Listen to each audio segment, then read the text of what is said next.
Welcome back to my channel. I'm Maggie Ostara, and I'm delighted that you're here.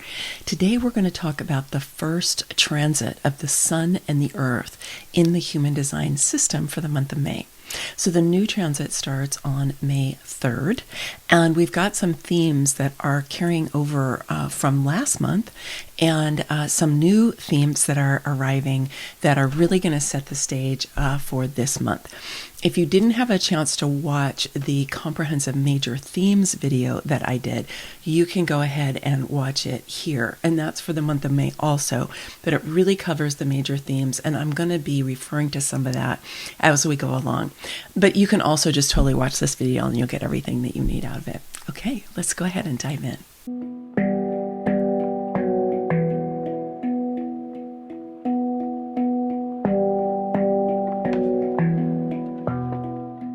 You can see here on the chart for May 3rd that there are actually 3 different centers that are defined, which is unusual because when we pull a chart for a date like this, it's not a person. We don't use the red numbers, known as the unconscious or the body, and we don't use those numbers because those are 88 days prior, and that works for human beings, but it doesn't work for a date that doesn't have to do with people. So we only use the black numbers, which is where the planets are on this date. And I always run this for Sebastopol, which is where I live, and for noon. Generally speaking, it's all accurate. The only thing that sometimes changes is the moon, sometimes the line of the profile, which would be the sun sign. But generally, it's always the same, so no worries there. Now, we're looking at a continuation from last month. So last month, we had a lot of concentration of planets in the gate 51. The gate 51 is known as the gate of shock in traditional human design, or initiation in quantum human design. And here you can see it's lit up on the image that I created. So the north node is still there, and also Mercury is there. Briefly, Mercury moves pretty fast, but Mercury is there right now. Then the 51 is making a complete channel with the gate 25, which is on the G center. And the Neptune is lighting up the gate 25, and so is Mars for a brief period of time. Neptune's going to be there for a long time, but Mars, is an inner planet, so it moves much more quickly.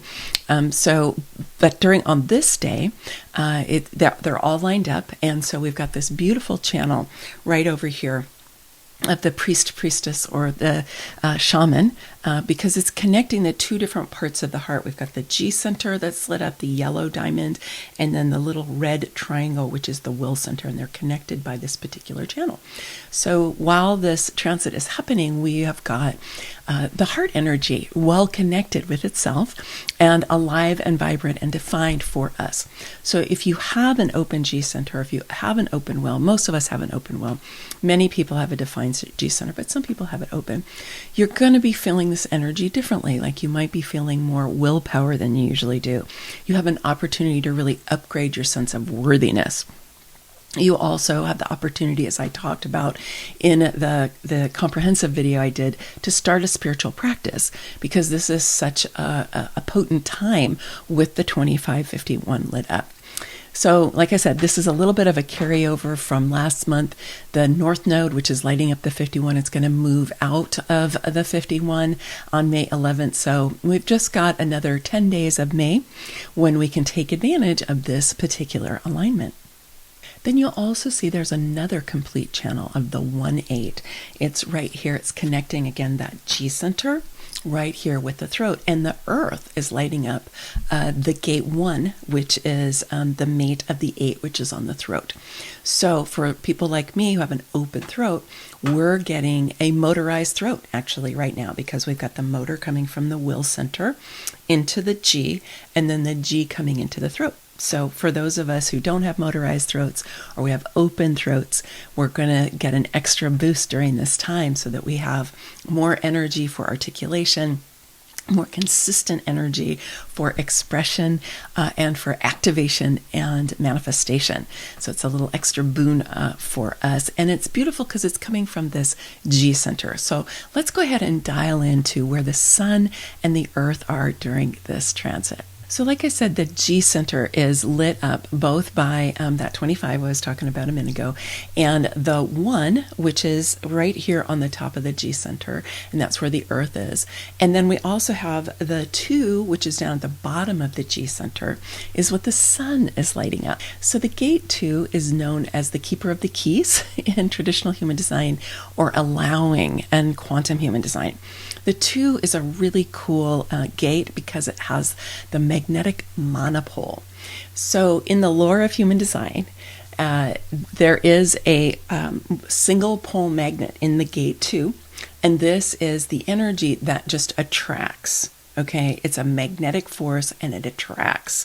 So, but the gate 2, it's interesting because it's really potent, but it's receptive, it's allowing, it's receiving, right? It's bringing this in. So the sun in the 2 is really asking us, what are we allowing in, right? What are we willing to receive? Surprisingly so, many people have blocks on receiving.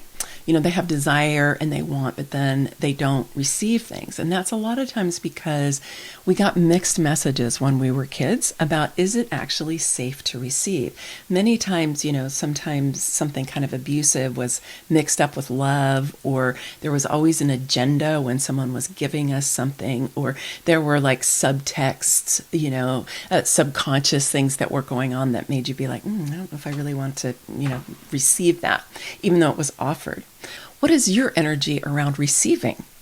Are you open to receive, or have you kind of shut things down a little bit?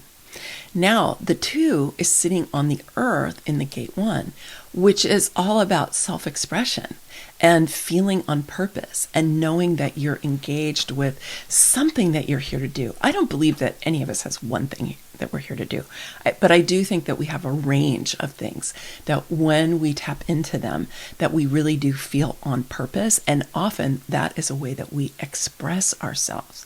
So the earth is inviting us to really ground ourselves in this sense of deep purpose and expressing ourselves in ways that are beneficial for ourselves, for our close and beloveds, for our communities, and for our world. Now, again, this is still individual circuitry, so it's about the individual. It's about how the individual is receiving those downloads, right, from superconsciousness, and how are we then expressing what is ours to express. And then let's remember that the G center is the center for love and lovability, identity, and direction. So both of these gates are on the G center, and so they have a quality of love and lovability, identity, and direction. So this particular channel here, expressing through this channel, as I was talking about a moment ago, can be super potent. It can also be vulnerable, because we're expressing from our identity. We're expressing from the deepest sense of who we are. We're bringing out into the world what we feel purposeful about, what matters to us, right? This is our direction in life. So if you feel any vulnerability around that right now, that's okay. You just want to be able to ground yourself in this kind of deep inner sense of purposefulness. It's like, why are you here? How can you engage with life so that you feel really well used by the end of the day? You're good and tired and you're ready to go to sleep, and you know that you spent your energy in ways that are fulfilling for you, delightful for you, at least some of the time, but where you can feel like, you know what, I'm on purpose, I'm on track, I'm on path, I'm doing the things that are next for me to do. If you like the images that I create for these transit reports, I did create a special PDF with all of the images I'm going to use all month long. So that includes the type of images for this particular Sun and Earth transit all the way through the end of the month, plus all the images that I used for the major themes comprehensive report that I did that was released earlier this week. So I will put the link down below where you can go and get those. It's just, you just register for them and then you can go and download them.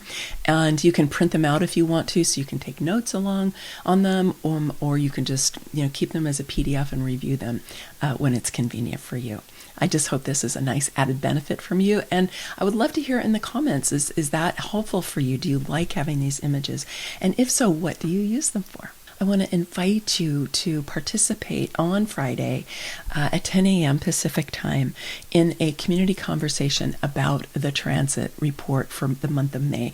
I've never done this before. It's inside the Becoming Sovereign Quantum Retreat Center, and it's free to join, and it's free to come to the conversation. And I thought it would be beneficial for us to explore together as we go month by month through the major transits, and how is that influencing us? How can we be prepared for the month? And then we can also reflect when we come back the next month. We can reflect on, what did we notice from the transits from the last month, and then get ready for the month coming along. So the link to join us for that will be also in the description, and you can access the replay. I know this is really short notice, so if you can access the replay if you aren't able to join us live. Okay, many blessings. Much love. Bye for now.